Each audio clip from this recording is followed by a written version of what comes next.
So I'm briefly going to discuss my beliefs on what China's relations are with other countries, their neighboring countries. I've sort of brought this up in earlier videos. This time I'm going to mention, Vietnam, very proud country, independent, has its own history, its own culture, its own language, but who really pulls the strings? It's China. Because, face it, the Vietnamese are a tiny little country that's right next to China, and the Chinese could just put their thumb down and squash them like a bug anytime they wanted to. Supposedly, the Chinese army is 2.5, 5 million men strong, but those figures are bogus. You can't trust them on the internet, and you couldn't even trust them even if Barack Obama said that's what they were. Because we just don't know. We don't know how many soldiers they have. We don't know how many special forces they have. We can kind of guess because, with a solid number of troops, you could do a lot of damage anyway. But they do have the largest air force in the world. And the thing about Vietnam is it's a poor country. It doesn't have the manpower or the resources to completely surround its borders with guards and military equipment. Part of the reason why the Vietnam War happened was because the United States wanted to control another section of Asia, and they decided Vietnam, partially because they were invited. There's some debate amongst that, but the South Vietnamese government wanted them there. Because they figured it would be a good thing to have the Americans as an ally. And the Americans wanted to put another satellite country in the sphere of influence in the Asian region. It didn't quite work out that way, and the North Vietnamese won. The border, like I said, we would have been able to cover it and protect it completely, and have another satellite country there had we won the war, but it didn't work out that way. As of now, Vietnam doesn't have the resources to protect its borders, so not only the Chinese army, but Chinese spies, because the Chinese know the Vietnamese language. They got fifth colonists, you name it. They're in Vietnam like a dirty shirt. And this is going to bring up my topic of Korea as a whole. Now, everyone knows South Korea is in the Americans' pocket, which is true. It's been to their benefit economically and technologically wise. It has been to their benefit. And the North Koreans are quite often depicted as being allies of China. But this is kind of it's a give and take relationship they have. China gives shit and the North Koreans take it. Because the thing is, North Korea is a very poor country, so even if China were an ally, very stingy on a lot of things with them, so they're not exactly on the best terms. And the whole point of the North Vietnamese army is supposedly they're against the United States and Japan and South Korea. That's the official reasoning behind their military dictatorship. But the truth of the matter is it's also to keep the influence of Chinese politics and Chinese military strategy out of North Korea as well. Because the idea of the North Korean regime is to reunify the whole of Korea and exploit the resources and wealth of the South to better their own situation. So the North Koreans don't like the Chinese just as much as they don't like the Americans, and they probably don't like the Russians much either, and they probably don't like anybody. That's probably why they're such the hermit kingdom. So the reason why North Korea is so militarized is because knock knock, next door is big giant asshole China. And Kim Il Sung knew this. He knew it well, that China was a grumbling beast that was going to wake up one day. And although he hated the Japanese, well, he hated the Japanese. It's as simple as that. So, yeah, the Japanese aren't North Korea's primary threat, I don't believe. Could be wrong on this. Somebody prove me wrong if you have a different opinion. Don't know exactly what's going on in Indonesia, but I think they're more or less like the Philippines and that kind of area. They all kind of don't like the Chinese, and they rely on American military prowess to help keep them safe from China, trying to conquer the whole South China Sea area. And other countries like Thailand and Laos, they're all in the pocket of the Chinese as well. Like Thailand's prostitute capital of the world, and there's a reason for that. Quite a disturbing place, really. Ugh. I don't even want to think about it. I got a very stupid friend who actually goes there. I tell him not to, but he wouldn't listen to me, so. Yeah, really wish he wouldn't go, but, you know, sometimes you just can't stop people. That whole area is a clusterfuck. Like, they all hate each other for different reasons, and, it's just a very difficult situation to solve. As I mentioned in previous videos, the provinces that were under British control, namely Hong Kong and Singapore, we had better control of them 100 years ago, whereas today, the Chinese muscle in the military that's right next door to Hong Kong and Singapore is very dominant. And basically they imply their law and their rule of authority in that country, in that area now. So quite often when there's riots or whatever, you will quite often see the Japanese put Chinese flags up. That happened a few times as a sign of compliance, as a submit of obedience or whatever. And at heart, no Japanese guy wants to put up a Chinese flag. That's just the fact of the matter.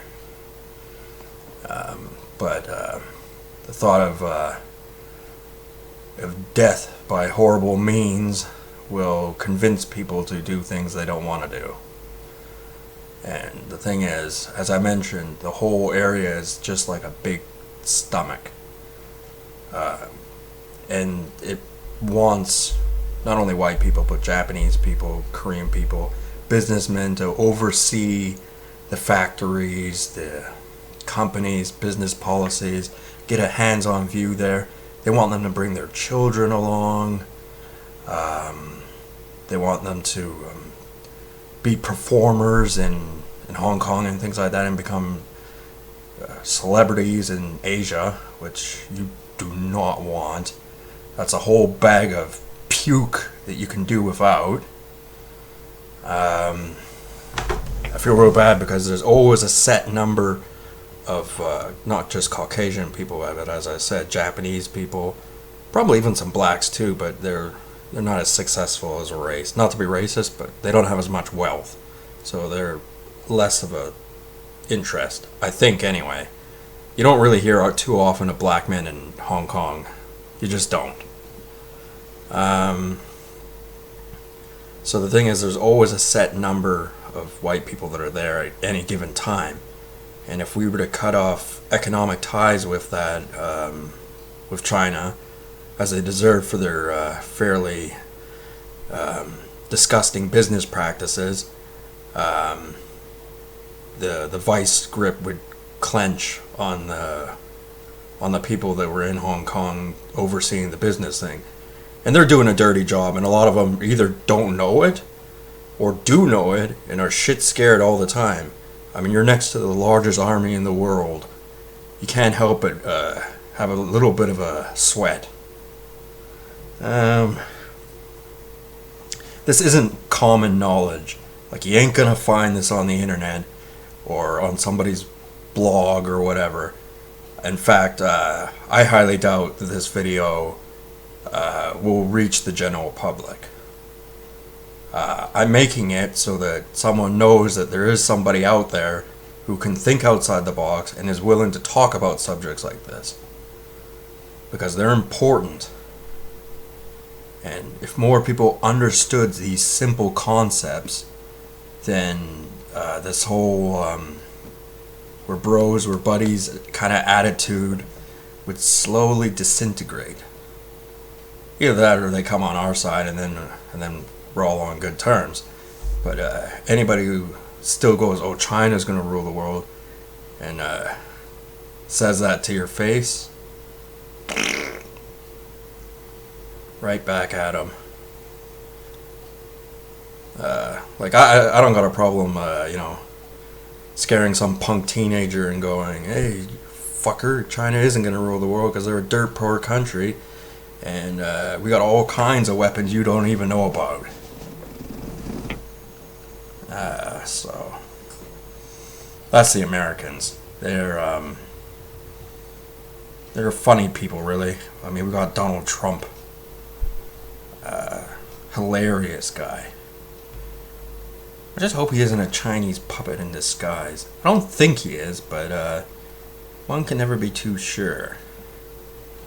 I mean, it would be better if we were on the front page and we understood exactly what was going on, but like I said, you ain't gonna find that kind of information on the internet. It's just not available, and it's intentionally not available, and anybody who does know these sort of things is gonna keep their mouth shut because of the threat. If they open their mouths, they'll be left out of the loop, and nobody will talk to them, and they won't learn anything new, and then therefore, what did they accomplish? And they probably won't be able to get their message across anyway. Well, I got news for you fuckers. I've never been in the loop. I just figured this shit out myself. So, hey, teacher, I got a legitimate reason for disliking China. Surprise, surprise. And I'm uneducated too. I didn't go to no school for no education.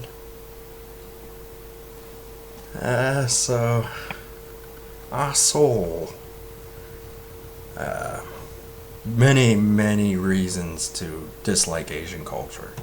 I don't dislike Asian people. A lot of them are hardworking and decent people, but there are a lot of creeps as well. Just like every nationality, but particularly in Asia, they're pedophiles, gang guys, and human traffickers, and all kinds of nasty things, animal abusers, and all that kind of shit. So, like, if someone goes, oh, but China is so generous, it's been so kind to the West, you tell them to fuck off. Like, we had every reason to distrust them from the beginning. And the Western powers have done a good job of containing this problem. Now, in a previous video I said I would go to India, but India is a pretty fucked up place too, because actually it's not just, well, it's about 700 million Hindus that live there, but there are various different tribes that live in India, and they all hate each other. And a lot of things going on in that country I have no idea about, and there's a reason that kind of information is not readily available in the West. And let's face it, East Indians are racist, Chinese are racist. They don't tell us these things. They don't tell us what life is really like over there.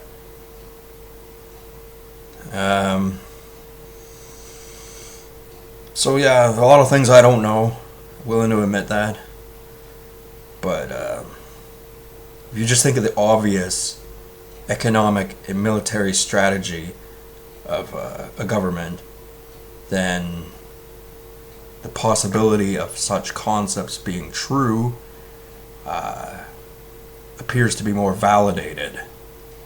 It appears to have more authenticity. And you don't need no stupid Wikipedia page telling you what it is. It's just some scribbles written up by anybody. Probably some psychiatrist who doesn't want you to know anything. So,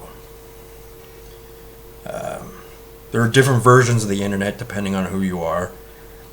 If you're just the everyday common pay your bill Shaw Telus guy, then you're going to get the crappy version of the internet. But if you're, I don't know, a high-ranking psychiatrist, or maybe you work for the RCMP or whatever, you will have access and knowledge of specific sites and video and all this kind of other stuff that is not available to the general public. This is a fact. The world isn't as ignorant as people like you to believe it is. Because I almost fell into that trap of just believing the world was as bland and thoughtless and unenergetic as it appeared to be to me. But there's life. There's a force out there that dictates what you can and can't know. And it's not based on intelligence. It's not based on privilege. It's based on them being jerks and them withholding information against you. So, these are important facts. Anybody who comes up to me on the street and asks me, I'll tell them. Anyone who's interested in hearing my stories, I will tell them. And there's not a damn thing anybody can do. You want to put this video down? You don't want me to talk about this stuff? Fine, I won't. But I'll keep doing it if you let me, so I'm not really doing anything bad. You don't like my video? Put a dislike on it. One of my most popular videos has 30 dislikes and 3 likes. That's because it's completely infested with trolls. Annoying, stupid trolls who think they're so damn smart because they're in some sort of inner circle, a hierarchy forum, and they get to be jerks and get away with it. Well, I got news for you, buddy. I'm just that more clever than you. So, anyway, I've kind of switched topics and discussed certain things that weren't necessarily what I started with, but maybe someone will find my video educational and help them discover new thought, new brainwave. Anyway, talk to you guys later. See ya.